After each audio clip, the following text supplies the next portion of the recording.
Hello, everyone, and welcome to episode 20 of Runetalker. I'm Maitland, joined as always by Simon. Hey everyone. We are back again after a 1 week sabbatical. Real life circumstances conspired against us last week, and so we took a week off, and we're back again to chat about Runeterra, and it's been an exciting time. Many of you may have participated, not that many. There's definitely a limit on how many of you could have, but some of you will have participated in the latest seasonal, and some of you may have qualified for top 32. If so, congratulations to everyone that did well, and we're going to today have a bit of a look at the breakdown of decks that did qualify and see how well our predictions of the meta lined up with what we're seeing here, which, spoiler alert, were not very good. And then we're going to chat about the new spoilers that we've seen. There's been a few new spoilers that have come out. A new champ, Zillion, has been spoiled for the new set, and yeah, we're in full hype mode for the new. Does the next set have a name? Is it just more Shurima or? I think it's maybe just more of Empires of the Ascended. I'm not too sure, honestly. Yeah, it's one of the things that does confuse me a bit is I'm used to coming from Magic where the sets are very clearly delineated. Like this is this set, and yeah, LoL's a bit more free rolling. Like a Felios that was basically one card. It was its whole expansion. Yeah. But yeah, there's more Shurima coming, and I don't know about you, Simon. I'm pretty excited to see. I think Shurima feels like we've started to scratch the surface with some of the mechanics and some of the things that Shurima's bringing. So I'm really keen to see how they take it to the next level. Yeah, agreed. It's really interesting seeing, they sort of planted some seeds for some themes that they were going to follow through on later on, and yeah, those decks, haven't really been strong enough to make it, but with these new additions, we'll see we might get some new meta players.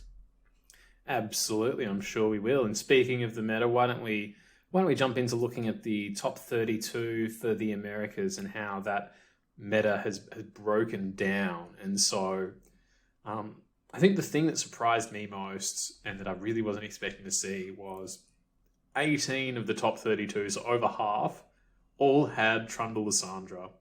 And so it's a deck that I quite often was quite open about that I thought is very bad, and still feel that way. What I'm really interested to see. So the most popular deck for qualifiers was 23 people playing Nasus Thresh, and there were 22 copies of Zoe, and Zoe's obviously always historically been paired with a number of different other champions.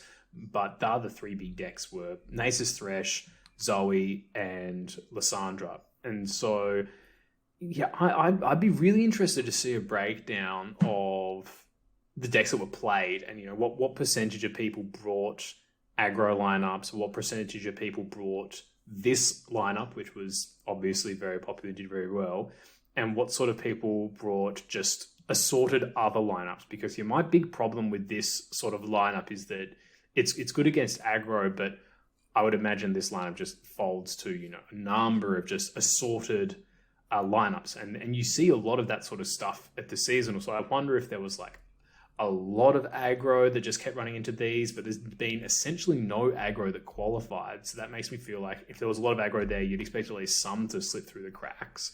And so maybe just no one brought aggro, but then this lineup targets aggro. So I'd be interested to see like the full breakdown. What does looking at the top 32? What are your thoughts, Simon? Yeah, definitely. So Nasus Thresh kind of crushed the tournament. Like 23 out of 32 is pretty ridiculous. It's absurd. The deck is looking pretty good. People have made a few sort of iterations on it in the last week or two, and there are a couple of different versions floating about, but people have mostly figured out what they want to do. So I think Blighted Caretaker for a little while wasn't showing up in sort of every list, and now it's basically in every list. So I think a part of that is because, Twisted Fate has just sort of vanished. So there was one copy of Twisted Fate in the top 32, which is quite different to Seasonal's last time around. But I think, people have really sort of started adapting to that now as well. But yeah, Nasus Thresh crushed it. Lysandra Trundle also, did quite well. So traditionally, it does beat up on aggro decks, but it also does quite well against some of these mid-range decks that struggle to close out the game. So your Draven Ezreals, I think the sort of Aurelian Soul Zoe lists, and those sort of Targon piles can struggle quite a bit to, deal with a Watcher when they can set up, 3+ in a turn. So that's another reason why the deck's probably done as well as it has.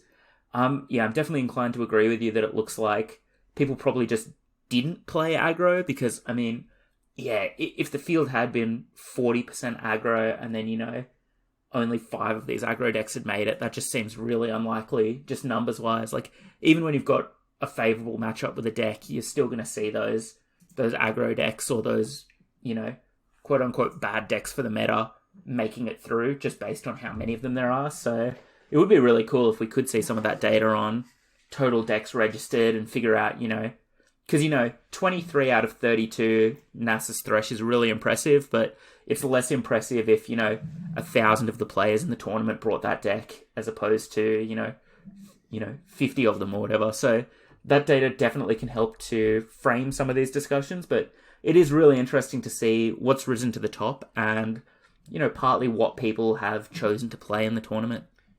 Yeah, absolutely. And something I would say about this data is I've seen there be some conversations on Twitter about, this outcome shows that the meta is really, really bad or that it's really good and, all varieties of takes in between. And I would just really stress people to at least consider the opinion that the top 32 decks here say absolutely nothing about the meta at all, because as we say a lot in this podcast, the way that you approach a tournament like this with 3 decks is just so devoid from playing on the ladder that they essentially may as well be different games or different formats.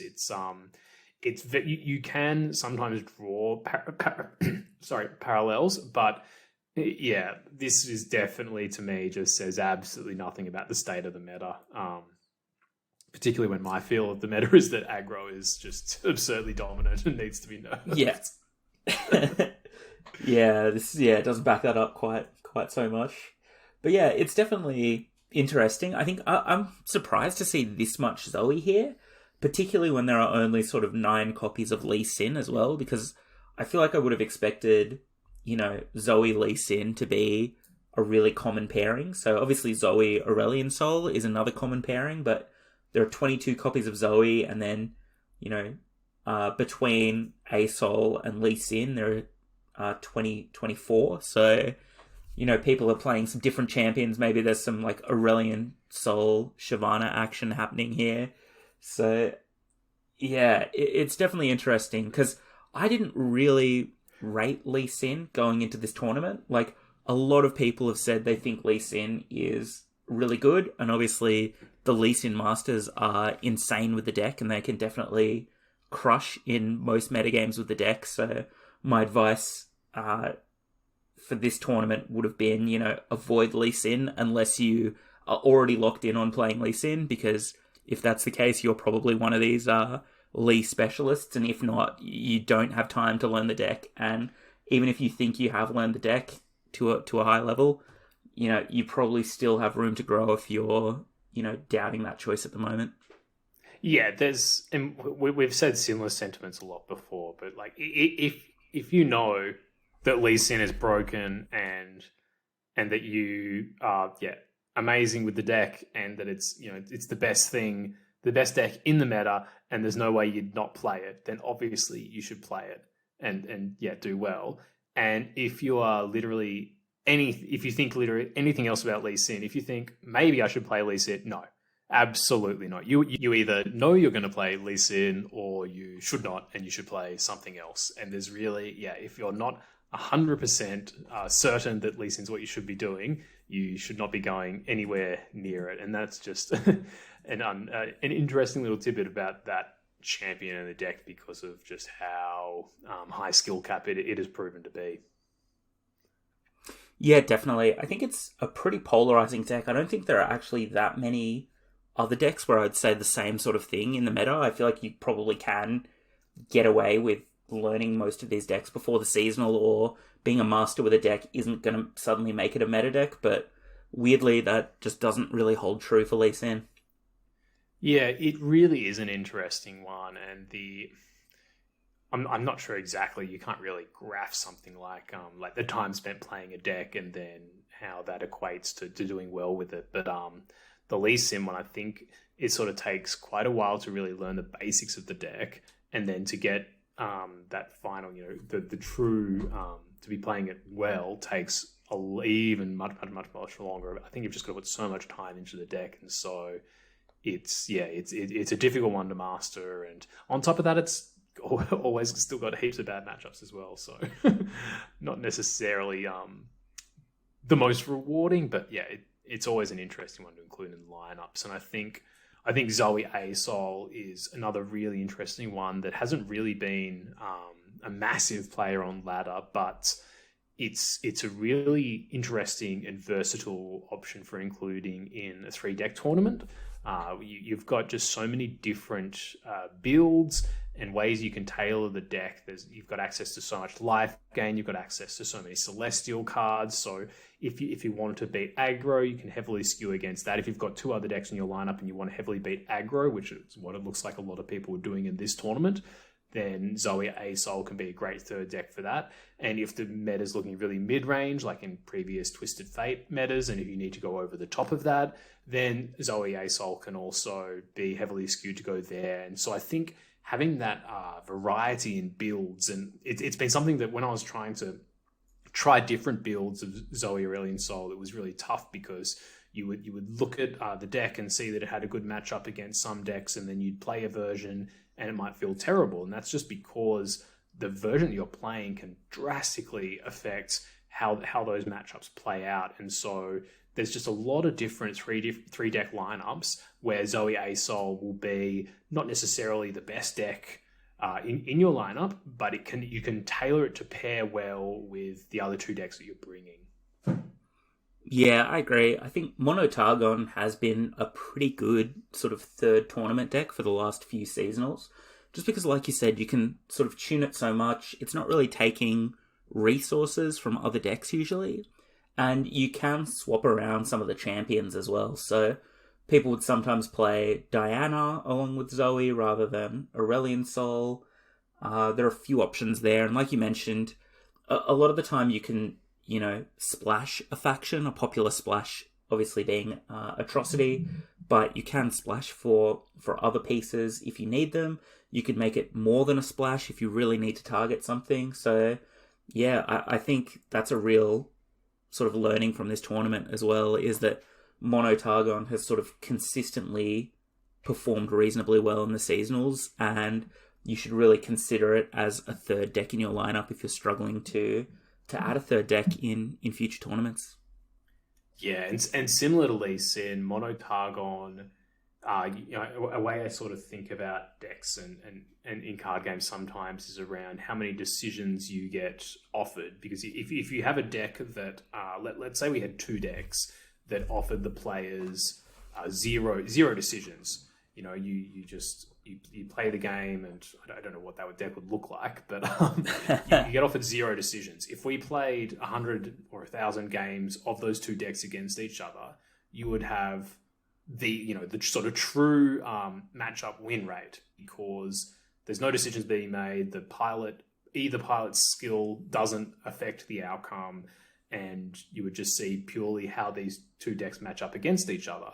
And then as you add more and more skill tree, decision trees into a deck, so each turn, you're faced with some number of decisions. As those number of decisions increase, it becomes more and more difficult to know truly what a matchup is for this deck, and then vice versa when your opponent's making increased amount of decisions as well. It becomes really difficult to get that data, because the more decisions you have to make, the more likely you and all the players playing the game are to make incorrect decisions, and subsequently the win rate will be less than it should be.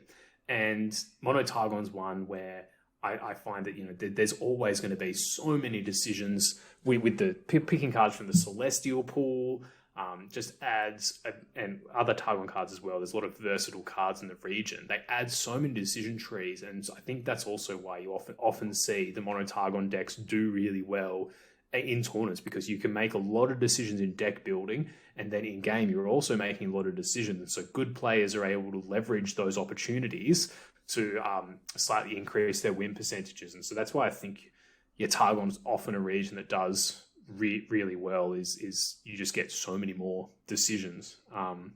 Did you see? I don't know the name of the player. Unfortunately, I didn't write it down. But there was a player that qualified in the top 32 who brought 3 essentially mono Targon decks.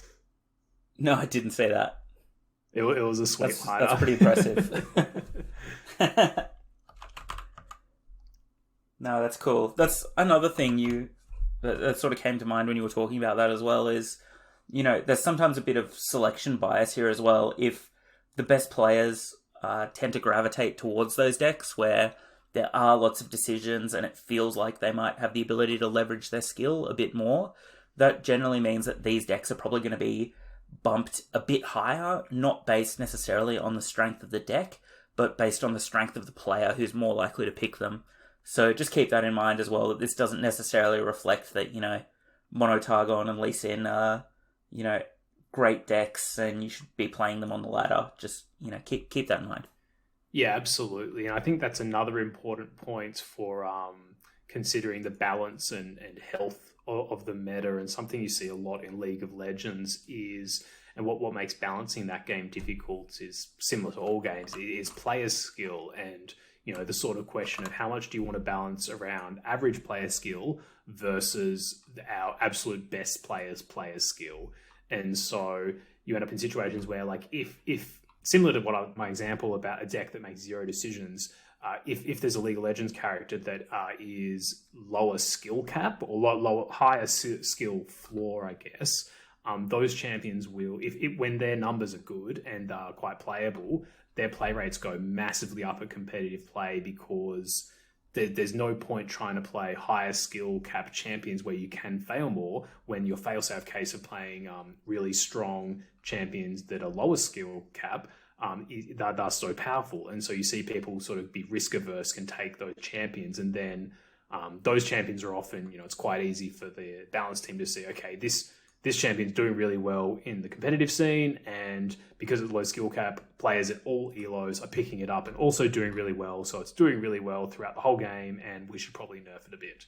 But the tougher ones are champions that are really, sort of like we were saying about Targon, really, really high skill cap, but also the floor is really low. And so what you see in those situations is a champion might have a 40% win rate in essentially all ranks, even at high rank, but then there's like one player who's just totally unbeatable on the pro scene. And then in those situations, it's a much tougher situation for the design team, because do you balance around the majority of the player base, some of which would really like this champion and are annoyed because it's weak in inverted commas and they can't win with it, or do you balance it around the highest echelon of play where it's acknowledged that this champion, so at Lee Sin, is busted and is just really strong and unbeatable? And so that's another interesting dichotomy when you think about the health of the meta. Yeah, definitely. And there are just so many challenges like that, and it's so hard to balance a card game. And I do think Riot have done a pretty good job, even though in the last patch they nerfed every champion that I love into unplayability. Well, you say unplayability. Still props to them. Twisted Fate and Aphelios are in the top 32, one a copy apiece. So that's true. Is Fiora there? Do we? Ooh, there's less copies of Fiora. No. Yeah. It has been a tough time. Well, one Shen made it. It has been rough. Yeah, it's been a rough patch. What one Shen but 3 J4? It's interesting looking at the numbers broken down, how we're looking at them, because I'm really wondering which deck has one Shen. But yeah, I'm sure there'd be some interesting lists that make it through. And yeah, like we said, like if people, you always see some decks, especially when you're looking at top 32, like that's quite a few people in an open tournament or open-ish tournament. And so if a number of people brought aggro, you would definitely expect at least some to be trickling through. But maybe just no one brought aggro, or maybe they didn't. It was a bad call, but it still looks like it's doing pretty well on ladder. So I'm going to keep scratching my head about that one.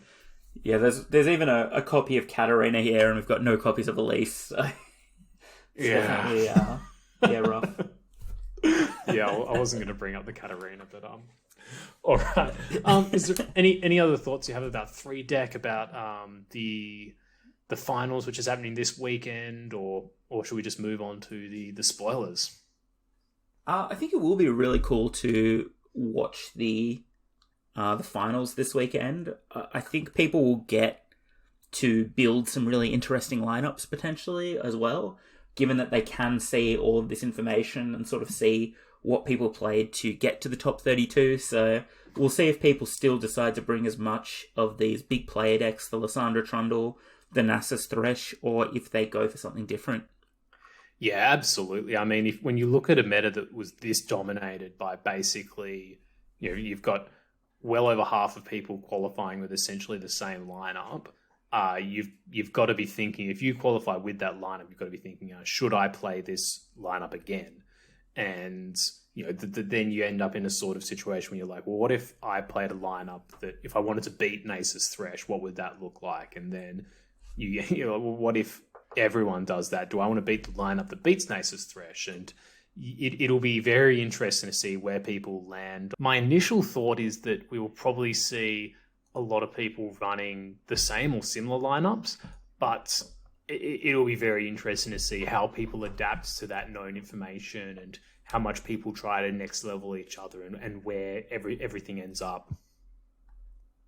Yeah, I think it'll be really interesting. I'm definitely looking forward to watching some coverage.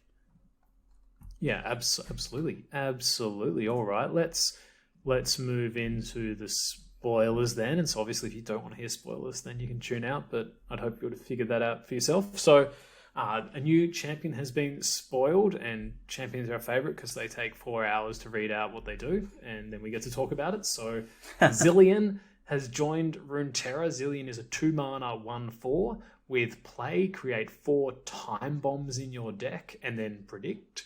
And the level up is I've seen you destroy 2 allied time bombs. And so I'll talk about time bombs before I talk about flipped Zillion. A time bomb is a 2-mana landmark with when I'm summoned, draw 1 and advance other allied time bombs 1 round. And with countdown 1, deal 1 to enemies and the enemy nexus.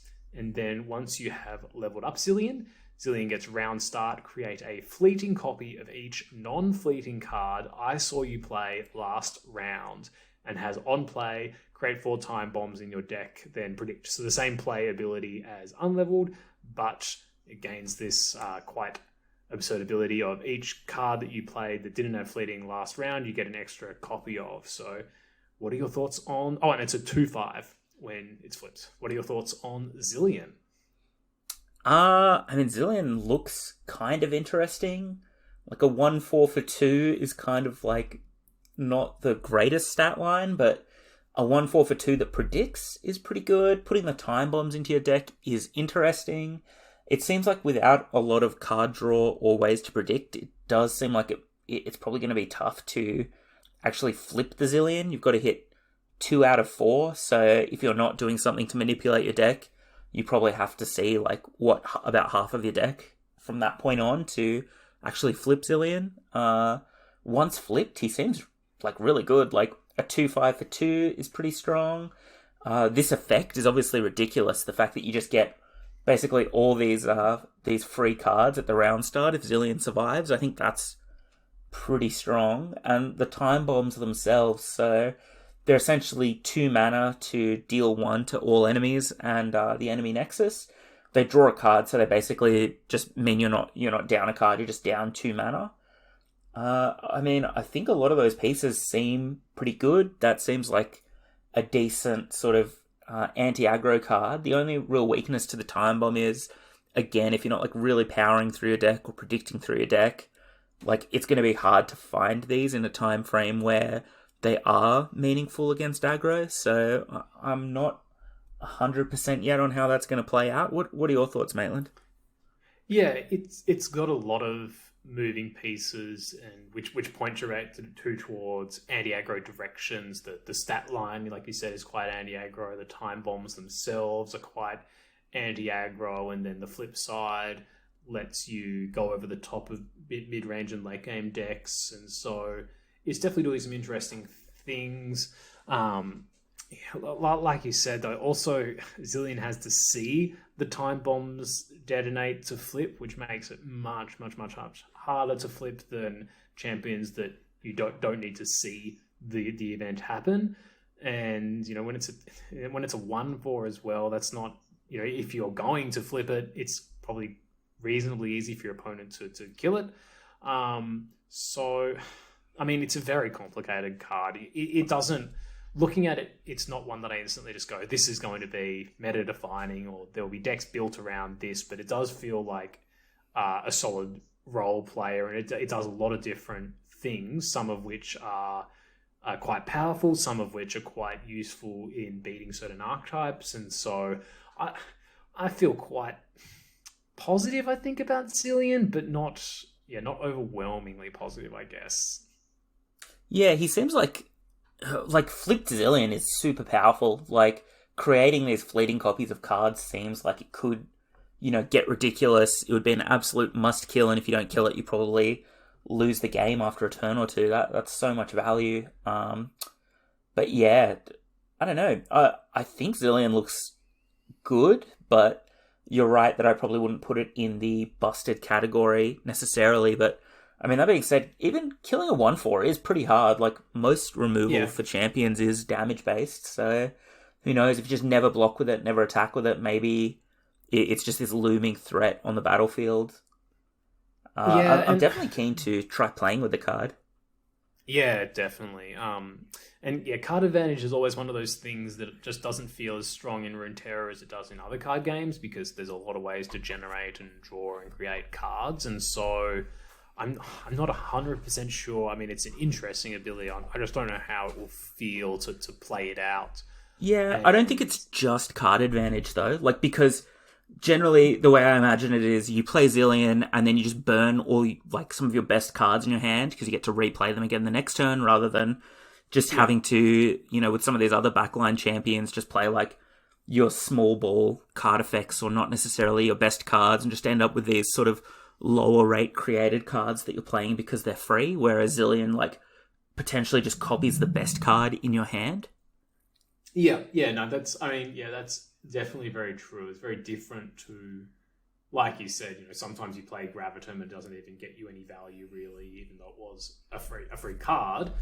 But yeah, Zillion will be copying the things that you thought were good enough to put in your deck and to play. So yeah, it's also, I guess, against the aggro matchups where you want the 1/4 body and the time bombs to kill things, Zillion's doing that. And against decks where you actually want it to be flips, like you said, you don't have to block with it, and you can just it's hard to kill with direct damage, so you can flip it in those matchups where you need the backside. So yeah, it'll be an interesting one, and it is in Shurima as well, and so there's ways to protect it with Ancient Hourglass and things if the flip side is so powerful, or if there's something that combos particularly well with it. Yeah, and definitely there's a card in this spoiler which will be pretty good at protecting it as well. And I'm quite interested. Speaking of... You go. So I was going to say, speaking of protecting it, Zillion's champion spell, Chrono Shift, is a 7-mana spell, also in Shurima. It's a burst spell with given allied champion. The next time I die this round, fully heal me and grant me +3/+3 instead. So the fact that this is a burst spell is pretty good as a protection piece, but yeah, at the same time, this does feel quite expensive for this effect. But, if you are just leaving your Zillion there and you just don't want it to sort of ever die, maybe this is a decent champion spell to have. Yeah. I mean, if you think that maybe if we hypothesize that all champion spells exist on a scale from very non-impactful deck to very non-impactful and cheap to really impactful and expensive. Really impactful and expensive is much stronger than the things that you never wanted, than the Maokai champion spells, and so I think that champions that have spells that are expensive but really impactful, I think is a really strong, or it's just a really big. It's a plus for the champions when you're running 3 of them, and so like this card is probably too expensive for you to want to put in your decks in general, but as far as having access to it, and like you said, sometimes you're going to want to protect your Zillion because it's really strong in the matchup, and so being able to protect it for 7 mana and give it +3/+3, and then it's even harder for your opponent to remove. I think that's a really big plus for the card, to be honest. Yeah, I mean, I see some weaknesses. Like, it's just so narrow. It's like you can only hit your champions with it, and then at that point you've already got a Zillion in play to have access to it, so there's only like one other champion left in your deck mostly that you'll be able to hit.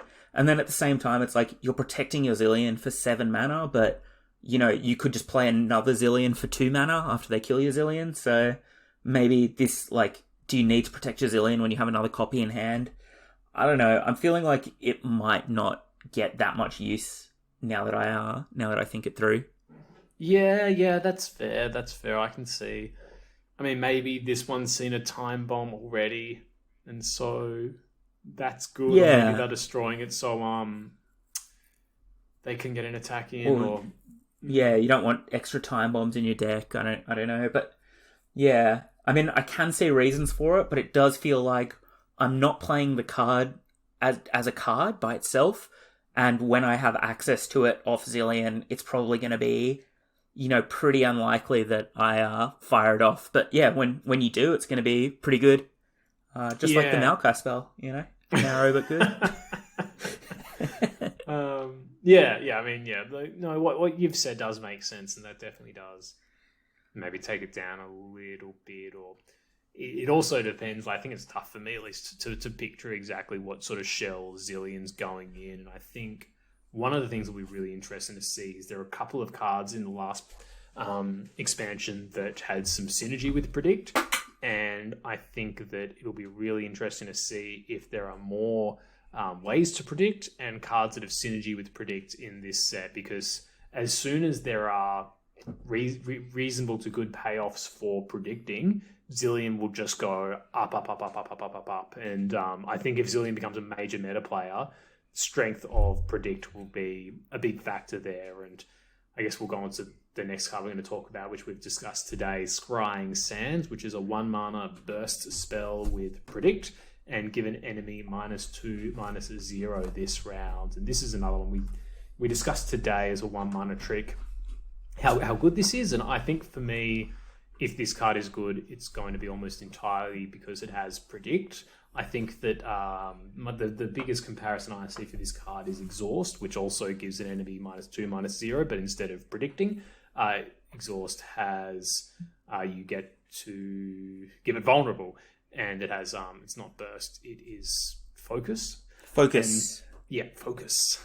And so there are some times when I'm playing with Exhaust that I really wish that I could use it in combat, but the vast majority of the time, what makes Exhaust so good is being able to give something vulnerable. And I just feel like this trick just feels a bit awkward to me. You sort of need your creatures to already line up pretty well against your opponent's creatures, and it doesn't help you push for lethal. And it just feels to me like it's not quite doing, and it gets blown out by like any other combat trick. It just feels to me like it's a bit low powered, and so I would have to really be valuing Predict, I think, to play this card. Yeah, I think I like this card a bit more than you, but yeah, I think you made some really good points that, it's competing with Exhaust, and then also in a combat trick slot, it's competing with Shaped Stone, the +3/+1, and I think, if you are playing Zillion, you're putting a bunch of landmarks into your deck and having ways to find them, so maybe Shaped Stone is better in that spot as well. But, this -2/-0 is really powerful when you look at Freljord, when you look at, Frostbite, or even just half of a Troll Chant. For 1 mana, like, you don't need your 1 mana spells to necessarily do that much, but I do agree that it's got some stiff competition, and that might hold it back. Yeah, there just is some really good 1 mana spells, and so it'll be an interesting one to see. And do you want to talk about Soothsayer, a card that you were very excited for and looks to be quite strong? Yeah, this card looks pretty pushed. So we've got Soothsayer. It's a 2-mana card. It is in Shurima. It is a 1/4 with when I'm summoned, grant all allied champions and landmark spell shield, which is just, on the face of it, I think that's just a ridiculously good ability, especially for 2 mana. And this, just happens. Like, when you play the card, it just happens. They don't, get a chance to respond to the spell shield, which I think would make the card quite a bit weaker. The main event here is definitely giving your champion spell shield. Landmarks are still basically indestructible at the moment. There are so few ways to deal with them, or people, in their decks, they might have maybe access to 1 to 3 ways to deal with a landmark in a game if they're lucky, and most decks can't deal with them at all. So it's giving your landmark spell shield in some matchups is going to do nothing because they already had no way to interact with your landmark. And in some matchups, it's going to make your landmark basically indestructible because it's so difficult to have, 2 ways to interact with it. So I think the big problem that this solves, and probably the reason why Soothsayer gives landmark spell shield, is because the Buried Sun Disc, which is, supposed to be this big splashy build around card. You only put 1 of them in your deck, and then you draw it, and you never draw another one because extras don't do anything. An issue we talked about previously on the show is people can just, blow it up before you, flip your Buried Sun Disc, and Riot have decided to, it looks like, add a card to prevent that from happening. So this is a buff for that deck, and in general, I think Soothsayer is going to be pretty strong. The fact that you can just protect a backline champion with Soothsayer, you never really have to get it into combat. The fact that removal is already pretty weak, so giving something spell shield is massive game, because suddenly they have to run 2 spells which are inefficient or might be limited in their deck. And like we mentioned with Zillion, a 2/5 body with a spell shield on it, that's going to be really, really hard for most decks to kill.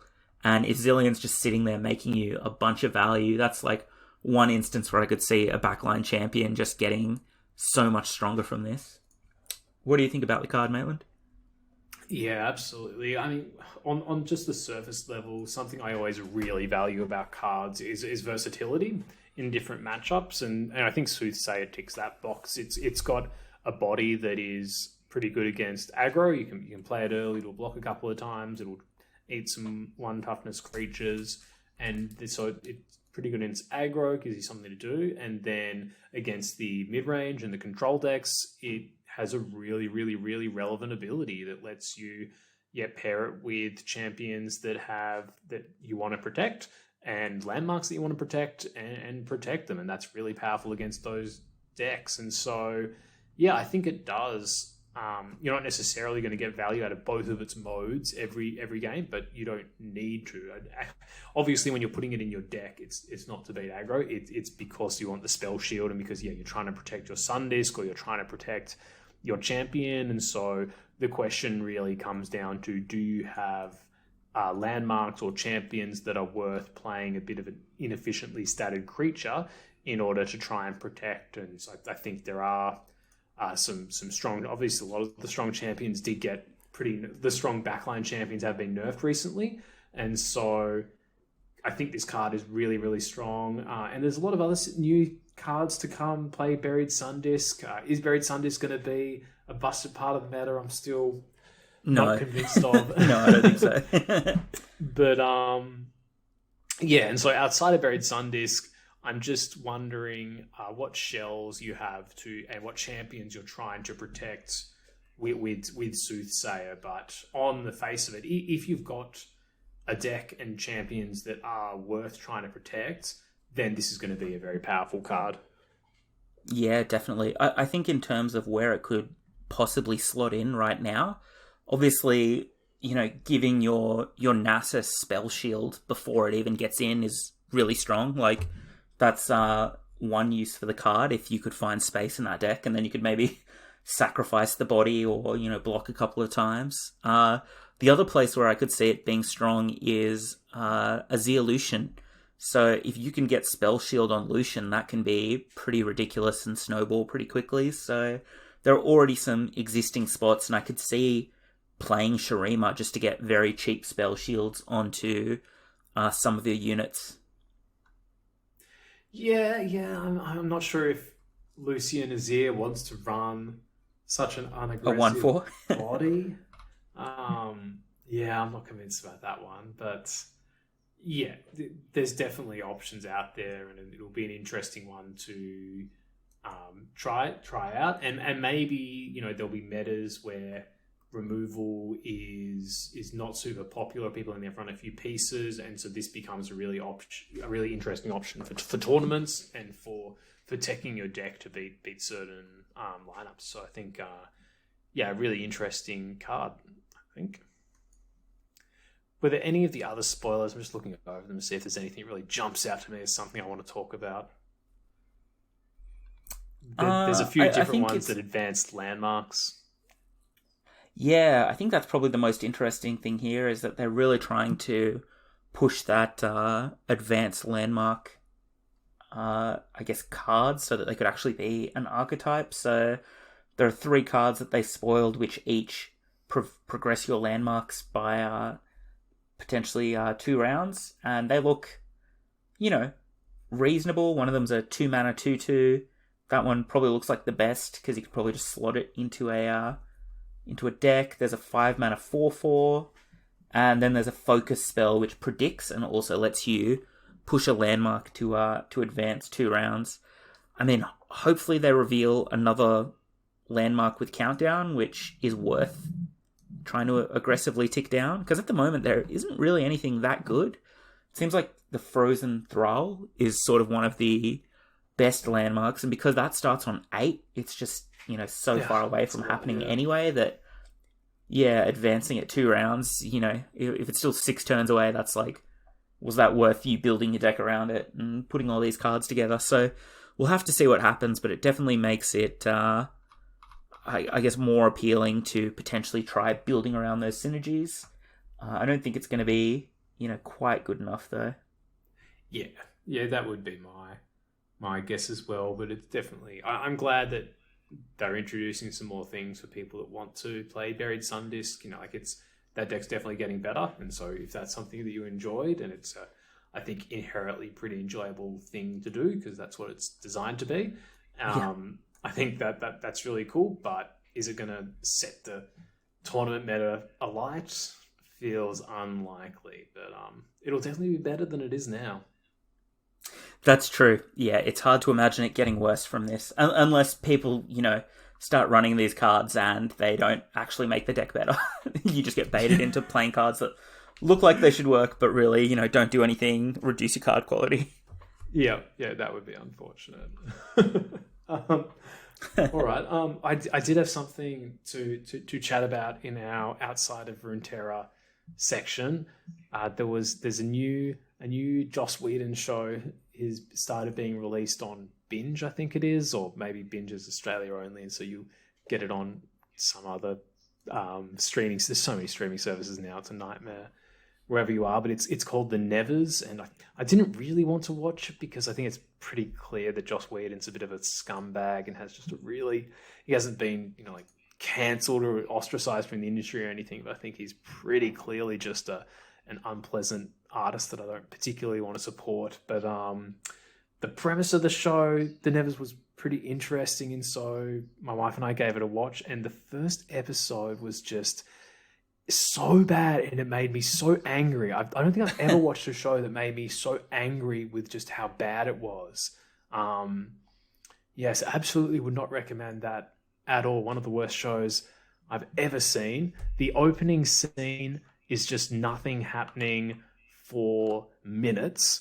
It just cutting between different characters doing nothing, and you don't know any of the characters yet. This is the opening scene, and just nothing happens for minutes and minutes and minutes, and then it ends, and it flashes forward to 4 years later. Like, what? like nothing's happened yet. It was just, I could talk for hours about how angry it made me. Yeah. Have you watched anything good recently? I mean, okay, yeah. Honestly, I did not expect it to go that way. I thought you were going to say it was quite a good show, but yeah. Recently, what have I watched? So I finished watching The Falcon and the Winter Soldier, and that was really good. We finished that last night as well. Yeah. Yeah, enjoyed that. Looking forward to. What did you think of how it finished off? Yeah, I thought it was like I enjoyed it. I thought it was good. I don't think it was the best, Marvel necessarily, but it was good. I'm looking forward to Loki. I mean, come on, they're MCU shows, so we can compare it more broadly, I think. Yeah, sure. Yeah. But yeah, I mean, it was a fun show. It was decent. I think WandaVision I liked more, and we'll see how Loki goes. But I'm glad they're making these shows, and it was definitely enjoyable. Yeah, I definitely enjoyed it. I'm definitely really keen for Loki. I think that looks really sweet. I thought the ending was pretty, I don't know, it was sort of pretty weak, I thought. Sort of snoozed through. The second last ep I thought was a real snooze. In the last ep there was a lot of action and then a lot of snoozing. And I thought that the Falcon's speech at the end felt like, you see it a lot in like comedies where there'll be like a scene that's really funny, and then you watch like the outtakes and there's like the actors doing the same scene just like over and over and over, saying like different random things to try and get the funniest ones. I don't know if you've seen those sort of like with like Will Ferrell movies and stuff. Then they like do them heaps where they will like Seth Rogen, where you just keep doing this scene, just improvising different stuff, and then you pick the funniest one of those, and that's what goes in the movie. And Sam Worthington's no, not Sam. Sam Worthington's not the name of the actor. I can't remember his name. Anthony Mackie. The guy that plays the Falcon. His monologue at the end felt like they just like spliced together 6 different heroic monologues, and just got different parts of them, and it just went for so long and felt quite disjointed, and I thought that was a bit awkward. But yeah, it was a bit of fun. It was a bit of fun. Yeah. And how good is the actually, I probably shouldn't mention that. That sounds like I'd be getting into spoiler territory. But I enjoyed some things in the last episode for sure. We've also just started Shadow and Bone, which is a Netflix show which is based on a book series. I'm really enjoying that. Keen to watch some more eps of that tonight, maybe. It's really fun one. I've been enjoying that. Yeah, nice. Yeah, I think I'm due for a rewatch of Breaking Bad. I'm getting into that kind of a mood at the moment. So, love Breaking Bad. It's so good.